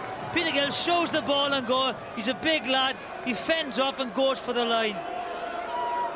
You watch him, he knows he's got the overlap. Again, it's a mismatch. Danny Orr,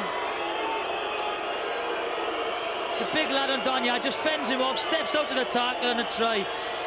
And as I spoke, villains or heroes, Walton hasn't been kicking well. We'll see how this one goes. Well, this will be a very difficult kick for Brett Walton. He's kicking into a very stiff breeze. Wembley at stake. Oh, he lofts it straight through the post. Wonderful kick from Brett Walton. And suddenly again, Castleford have everything to play for.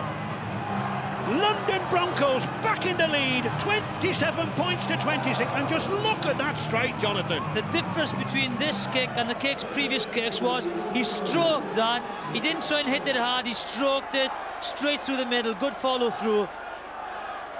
What a game.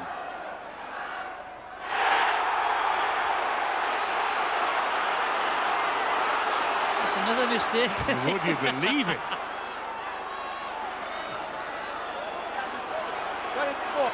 He went in. He was in touch when he touched the ball.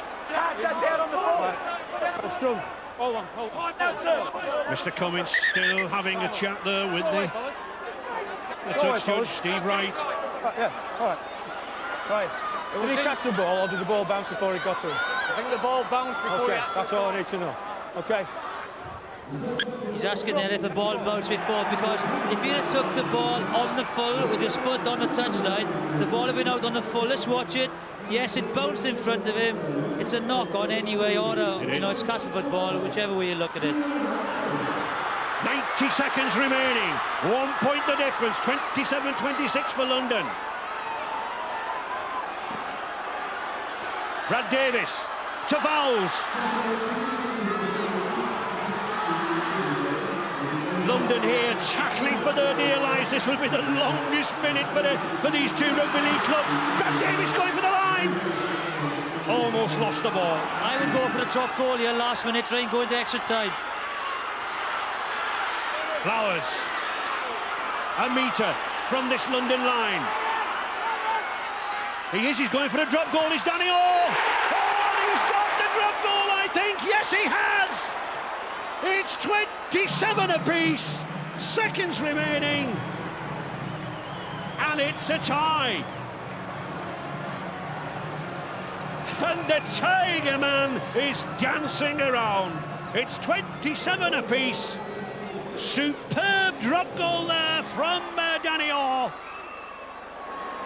And surely we'll go into extra time.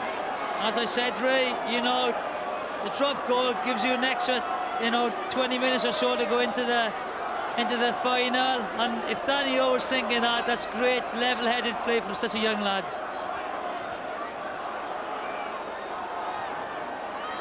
27 apiece. And Les Kiss and Dan Staines just, I think, looking at the rules there, but It will go into extra time unless London Broncos have a strike for the drop goal here. Shane Millard is setting it up, he's driving towards the post. We're into stoppage time now. Martin will fire. Oh, they'll want to fire to keep within sight of those posts. Tollett has come into the midfield. I don't think this London side realise how few seconds they've got remaining. Got to go now, right? He's having a go. Carl Hammond has been charged down. He's picked up by a fire again. It's all play. Another chance to Shirley. Beasley. Oh, he's inches short.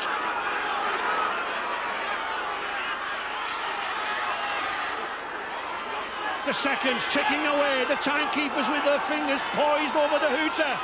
Jay Miller. Steve Retzless is in. Oh, Steve Retzless has scored in the dying seconds of this game. That surely is London Broncos for the first ever Wembley final. Oh, and just look at that lad. Glory and grief. But no denying this London side. They've worked to the end. And Steve Retzless with only the second try in his career for the Broncos. But what a time to score. Again, they had numbers. Gave a mistake. The short kick worked again. Throws the dummy.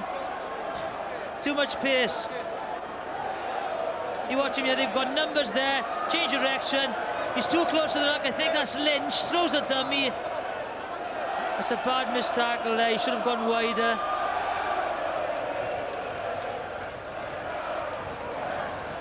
Well, all that there had to be a loser.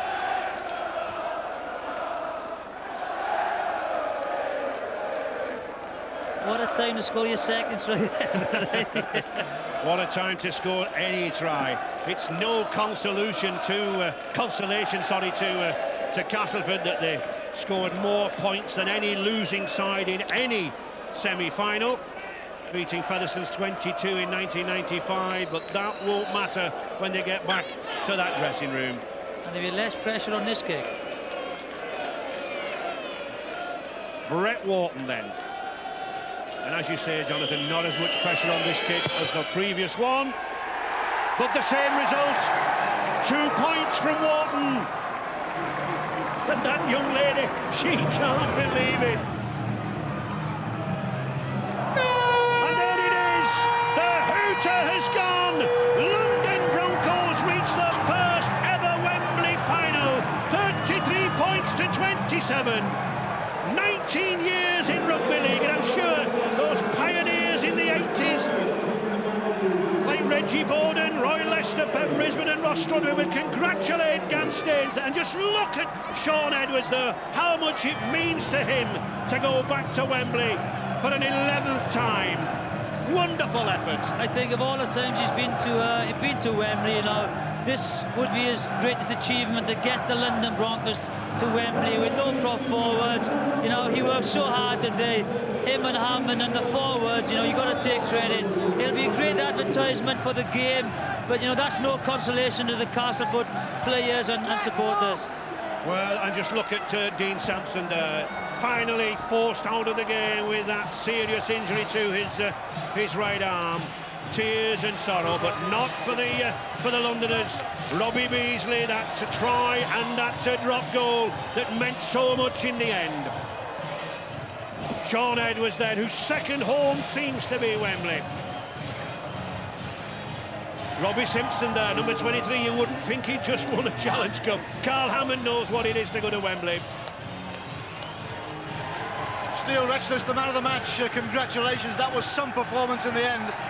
It was, and we knew that, you know, Castleford a great side. We had to hang in there. We had the belief in ourselves that we could do it. And I mean, it shows at the end we stuck to it. I mean, they drew it. A lot of people probably thought it was going to go to extra time, but, you know, we've got a great mob of guys here. Geez, they're a credit to the coach and everyone to themselves. You try at the end. Your career's not over yet, but that'll probably be the most memorable thing you'll do, I think. For me, so far, yeah, it certainly is. But I mean, we've got a long way to go yet. We're going to come up against a hard team at Wembley, but, you know, that's who it's all for. And I want to say hello to Youngie back home. Go on, you mate. Thanks very much, Steele. And a man who needs no introduction to Wembley, Sean Edwards. Sean, congratulations, 11th time there. Yeah, it was very tough out there. I brought my thumb, I think, in the first 5 minutes. I had to have a painkiller at half-time, and that's why I was a bit quiet in the first half. But I can't believe we've done it. Respect to all the London boys. Hello to Grant Young and Darren Bradstreet. Thanks for your help, boys. Did you think the game was going away for you early in the second half? I certainly did. I thought we blew our chance after being so far in front. But one thing we've got in this team, this spirit. We're not very big, but we've got a big heart. Thanks, Sean. Peter Gill, one of the Broncos heroes. Congratulations, Peter. What about the thought of going to Wembley now, then? I'm the happiest man in the world. I can't believe it happened. It's the greatest feel I've ever had. That was a tough game. You were outgunned in the forwards, really, weren't you? Oh, I don't tell you, they're a very good team at Castleford, and they keep struggling away, and so do we. It's going to be a very tight year this year. As the competition shows, they worked very well during the off-season. So did we, and we're at Wembley, that's all I care at the moment. I mean, there was a time when it looked as though Robbie Beasley's drop goal was going to be the difference. Yeah, Beasley's been practicing them all week. So, doesn't matter, I'm just glad we won. Thank you. Let's have a word with the victorious coach, Dan Staines. Congratulations, Dan. I suppose you know you've made rugby league history. Yeah, I haven't, but I tell you what, my brothers have. They did the Broncos proud, and more importantly, they did themselves proud. I'm just, I'm so relieved, and I just thank God, for giving us the wisdom and skills to handle everything that was thrown at us today. Where did they get the spirit from? Because, I mean, that was a tough game, and it seemed to be going away from them at times. Yeah, it certainly did. It certainly did, and well, the spirit came from themselves. They've been given a gift from God, and they really did themselves proud, and it was inside of them. They brought it out, and they found and they did what they had to do to win, which I'm so proud of. Martin O'Fire back again. Nice occasion, Martin. Oh man, what can I say, man? Oh, sorry. Back at Wembley, man. Those great days of Wigan, but this guy, I love this guy, and this guy.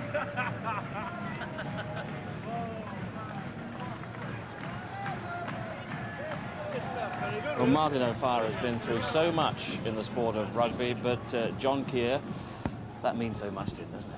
It certainly does. I mean, I'm absolutely exhausted having watched that, and I think it means a lot to Martin O'Fire, Sean Edwards, and people like Peter Gill. I mean, I spoke to Peter after our game last week, and he said if he could play at Wembley, he'd give it all away at the end of the season, he'd be a happy man, and he's achieved that, and it was tremendous. And I just think it's a reward for spirit, determination and desire. And I said at half-time it was down to who wants it most. Well, we had the answer out there, and Steel Reckless and the Broncos wanted it most. Castleford thought they had it, and everyone knows how much defeat in a semi-final really hurts. They are suffering agony now. They certainly are. I think the picture of Stuart Raper's face sort of after when Reckless scored the try, I mean, it's a classic piece of television, but I mean, it won't do Stuart any good because he'll just look back at that and he'll be absolutely devastated. But what they've got to do is just show some character, and they've to come back stronger, but it'll be very difficult for them to do that at the minute. They've just got to pick themselves up, work hard and get back into the Super League. But all credit to London, great win, and it's a good day for rugby league. And they're at Wembley, and at half-time you said, well, will the moments of brilliance outweigh the mistakes? We had some brilliance in that second half. First of all, Sean Edwards, wonderful support play from Edwards, and a great break which put Broncos back on top. Yeah, Brett Wharton, the winger, it was a dropout, and Wharton did really well. He burst the first line of defence, and who's there on the inside? As usual, it's Sean Edwards, and he'll have loved that, and he really deserved it for his support play there. There wasn't much going Castleford's way in this match up until this point. This was a lucky break, but they took it well. It was, yes, it was. Aaron Raper worked the blind side very well, and they put the kick, and it came off Tollett's head, but they finished very intelligently well. You've got to be very aware when you're presented with those opportunities, and Raper did that, and Darren Rodgers finished tremendously in the corner. That put Castleford back in range, and there seemed to be a question mark at this point over the Broncos' fitness. Yeah, well, I'm not sure it was the fitness. I just think that they'd given so much that they were absolutely mentally, they'd gone a little at that point in time. But they dug so deep, and you've just got to admire the spirit and the resolve to sort of dig deep and be able to come back right at the very depth. I mean, at the 80th minute, and that's when it matters the most. So many big decisions for the referee, and so many big decisions for the video referee as well. We saw a couple in the first half, and Richard Gay, a controversial try just below us here. Even yes. You didn't know? No, we didn't. But all credit to the video referee. I thought he called it very, very well indeed. Because if you look closely, his foot isn't out of play, and Gay does tremendously well there, putting the ball down.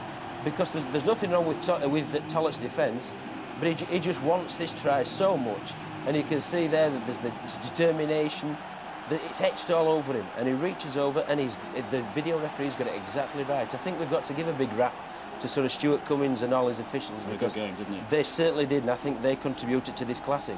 So they were back to within a point, and then Michael Eager receiving a brilliant pass there. Well, I mean, you just admire the skill and athleticism of sort of someone like Adrian Vowles and his awareness. He saw somebody out of the corner of his eye, just popped it up. But this try had to be scored, and Eager went in and he went out, and you can see here he knows he scored. And I think at this point Michael Eager thought he was going down to Wembley, but as we know, it's worked out that it's the Broncos. Castleford ahead and celebrating, and then Sean Edwards, Peter Gill. Yeah, well, I mean, Sean's looking there, and they've got the numbers here. Peter Gill knows he's got numbers, and he's a very, very clever player. He knows whether to take it to the line and offload or whether to go.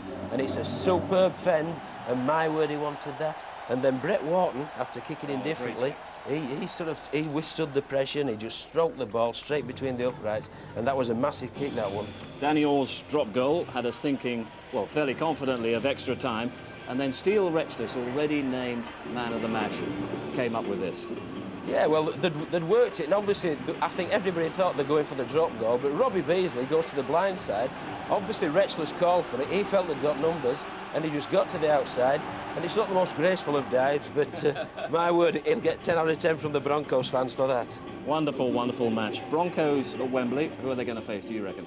Well, I think it's going to be Bradford. We met Bradford in the first game of Super League, and we found great difficulty against their defence. They defended superbly well, but Leeds are a very aggressive side and a very skillful side. I think we're in for another classic, but if it's as good as this one, my word, we can go home and we can be smiling in rugby league. Terrific match today. John, thanks very much indeed, and of course we've got that second semi-final live on Sunday Grandstand tomorrow. It'll be in front of a 24,000 sellout crowd at the McAlpine Stadium in Huddersfield. Now, don't forget, we've got final score coming up in about 10 minutes with highlights of the Northern Ireland-Germany match being played in Belfast. England seemingly coasting against Poland at Wembley 3-1.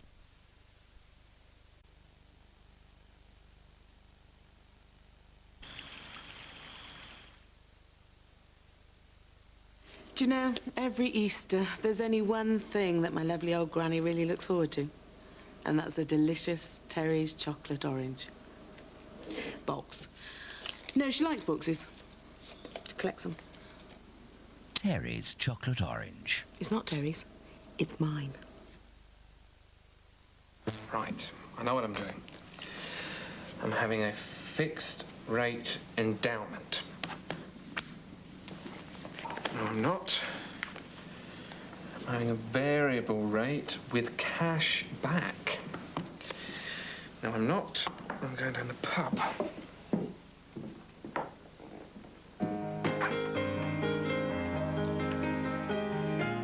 Abbey National, because life's complicated enough. The world is full of signs. But when you've got a home to sell, you need a sign that sells. More people in the north buy their homes through Reed's Rains than any other independent estate agents. Reed's Rains, the sign that sells. B&Q is keeping down the cost of gardening. These full-size growing bags are still only 99p each. You get brilliant value when you B&Q it.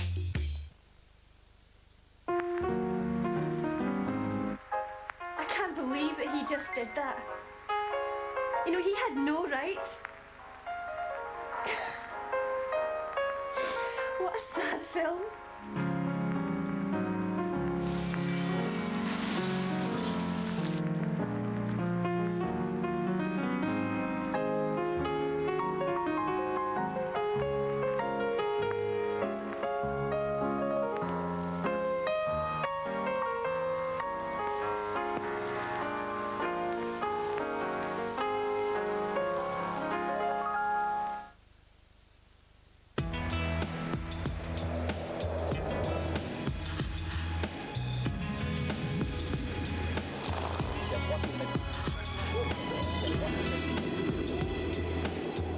Vectra, now re-engineered with over 2,500 improvements for maximum comfort and effortless driving. It makes every journey feel shorter. The new Vauxhall Vectra, the end of long journeys.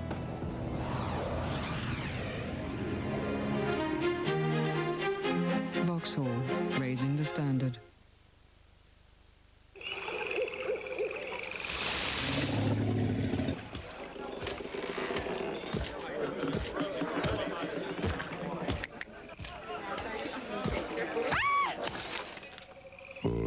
Budweiser.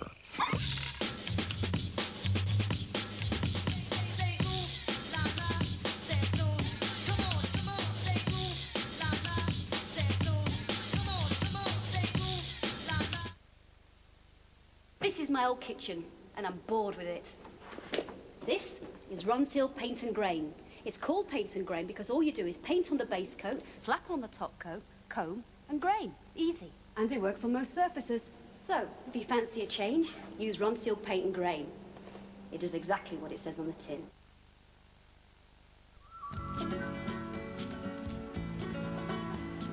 The biggest rattlers of all are found in Eastern America.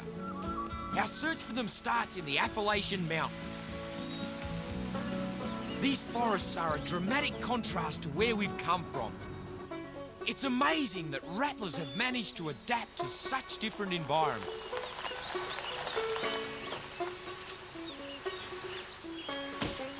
It's hard going on the mountain slopes, so Terry's going to pick me up further down the track.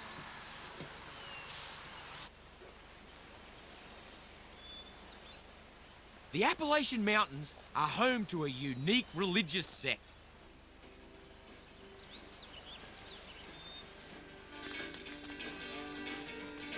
The followers take religious writings literally, including a passage in the book of Mark that says true believers will come to no harm if they handle venomous snakes.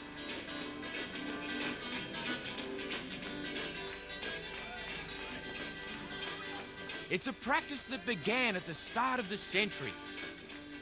The founder of the sect got to the age of 70 before he died from a snake bite. I reckon he was lucky to last that long. You're asking for trouble if you handle venomous snakes like this.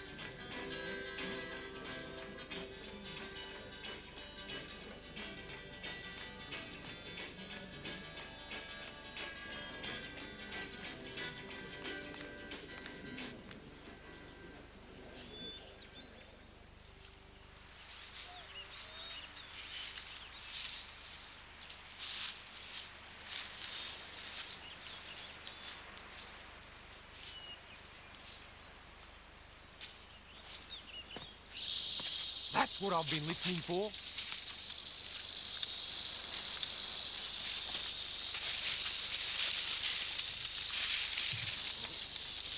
You're all right, mate. You're all right. Timber rattler. Fat as mud. Reason being, it's probably had its first feed of spring. Got a big belly full of ground squirrel. Now, these are a spectacular animal. Come on now, settle down. It wants to get back into its den. It doesn't like me one little bit. Just wants to go back home. In 3 of the states where they used to be found, they're extinct. In 10 states, they're virtually classified as threatened or endangered. They're in a little bit of trouble. Down on the lowlands, they've been annihilated. There are virtually island pockets of them up here in the mountains. If you can imagine, in the state of New York, timber rattlesnakes, they were annihilated on sight. In fact, the government used to pay people to blow up, dynamite their dens. Well, things have changed. Now, they classify them as endangered. They're protected. And you can see why they are one heck of a specimen. Woo, one heck of a species. Have a look at that. Now, this is a very dark-coloured one. Cold black coloration. It's because it's right up here high. They're usually found 6,500 to about 10,000 feet high altitude, and that dark colour helps them boost up heat really quickly. Now, their scientific name is Crotalus horridus. What a wild name. It's like horrible or horrid rattlesnake. They're not horrible, they're not horrid, they're not evil, they're not ugly. All this snake wants to do is get back inside its den and have a bit of a rattle. Come on, mate. You're all right. Have a look at the rattle on it. Woo! What a rattle. It's a beauty. It's an absolute ripper. Timber rattlers have got an exceptional rattle. There's nothing horror about this species at all. They're magnificent. Look, look, look. No biting. No biting.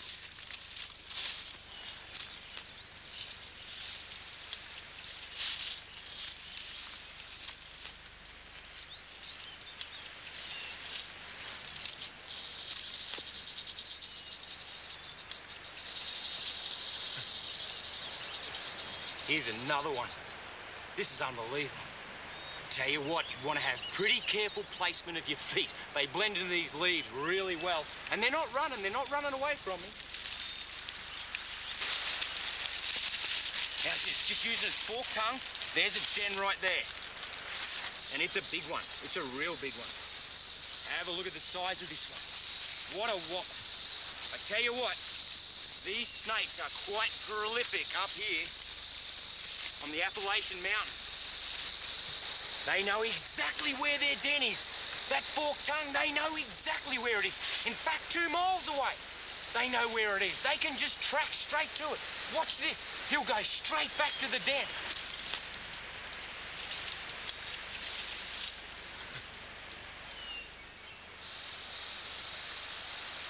Another happy rattler. Let's have a look around. This place is crawling with them. Hey, this one hasn't even started to rattle yet. It's a brown one. Real brown coloration. Hey, what are you doing in there? It's got a big rattle too. Whoop. Whoop. Gone. Couldn't get my hand in there. He turned around and had me for dinner. Hey, hey, hey. There's another one. Right there. Wow, have a look at this one. What a beauty. Oh, there's 3.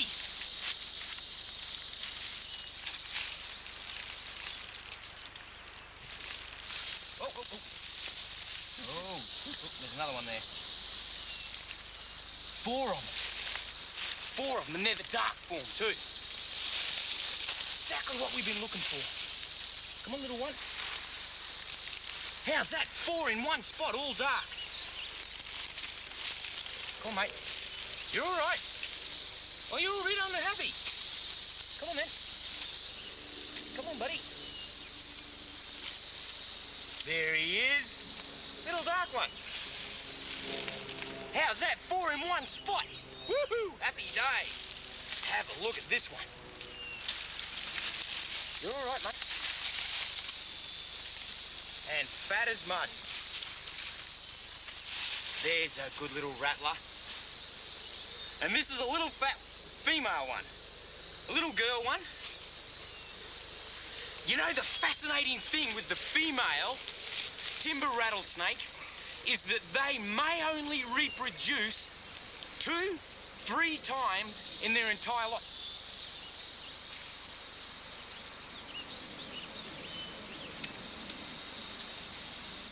I've got another one between my legs. Just hold your ground, guys.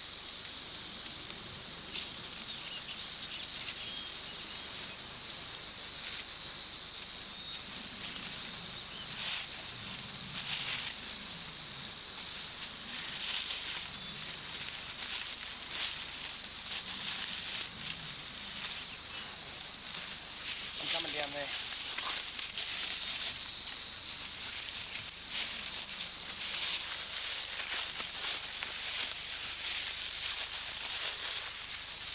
Holy smokes, that was a little bit too close. That was way too close.